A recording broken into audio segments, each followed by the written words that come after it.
আপনারা দেখছেন news now, খবরের নতুন ভাষা।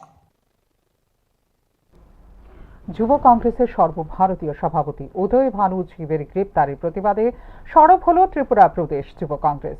তাঁর অবিলম্বে ও নিঃশর্ত মুক্তির দাবিতে আগরতলা কংগ্রেস ভবন প্রাঙ্গণে গণ অবস্থান কর্মসূচি পালন করে সংগঠন।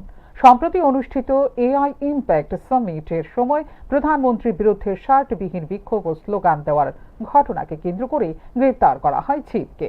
এটি সম্পূর্ণ রাজনৈতিক উদ্দেশ্য প্রণোদিত পদক্ষেপ এবং গণতান্ত্রিক অধিকারের উপর হস্তক্ষেপ বলে দাবি করেছে প্রদেশ যুব কংগ্রেস। গণ অবস্থান কর্মসূচিতে অংশগ্রহণকারীরা কেন্দ্রের ভূমিকার কড়া সমালোচনা করেন এবং দাবি দ্রুত পূরণ না হলে বৃহত্তর আন্দোলনের হুঁশিয়ারিও দিয়েছে যুব কংগ্রেস। যে গণতান্ত্রিক দেশে থেকে গণতান্ত্রিকভাবে আমরা প্রোটেস্ট করলে আজকে ওরা আমাদেরকে এইভাবে অ্যারেস্ট করে নিয়ে যাচ্ছে। কিন্তু যখন কিছু আগে ইউপিএ গভর্নমেন্টের টাইমে যখন কমনওয়েলথ গেম চলছিল, সেই কমনওয়েলথ গেমে যেখানে বিশ্বের চারিদিক থেকে খেলোয়াড়রা এসছে, সেই সময়ে আমরা দেখেছি কিভাবে এই ভারতীয় জনতা পার্টি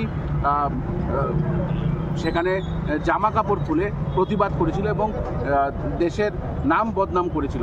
আমরা এটাও দেখেছি যে এআই সামিটে কীভাবে গালগোটিয়া ইউনিভার্সিটির নামক একটি ইউনিভার্সিটি, যে ইউনিভার্সিটি বহির্রাজ্যের দেশের থেকে এআই সংযুক্ত যেই রোবোটিক ডগ এবং রোবোটিক সকার বল এবং ড্রোন, সেগুলোকে হ্যাক করে নিজের নাম দিয়ে ভারতের আবিষ্কার বলে সেটাকে দেশকে কিভাবে নিচু করেছে, কিন্তু তা নিয়ে আজকে কোনো কথা নেই। কিন্তু আমরা দেখেছি যে কিভাবে এক প্রতিবাদের জন্য, যেখানে ফার্মার থেকে শুরু করে কৃষক থেকে শুরু করে টেক্সটাইল ইন্ডাস্ট্রি থেকে শুরু করে সবাই এই ট্রেড ডিলের জন্য ক্ষতিগ্রস্ত হবে, সেই প্রোটেস্ট করার জন্য সেই পিএম যে কম্প্রোমাইজ, সেই কম্প্রোমাইজ পুরো বিশ্বের সামনে তুলে ধরার জন্য তাকে এইভাবে অ্যারেস্ট করা হয়েছে। আমরা অতি সত্বর তার রিহাই চাই এবং যতদিন না রিহাই করবে আমরা আরও বৃহত্তর আন্দোলনে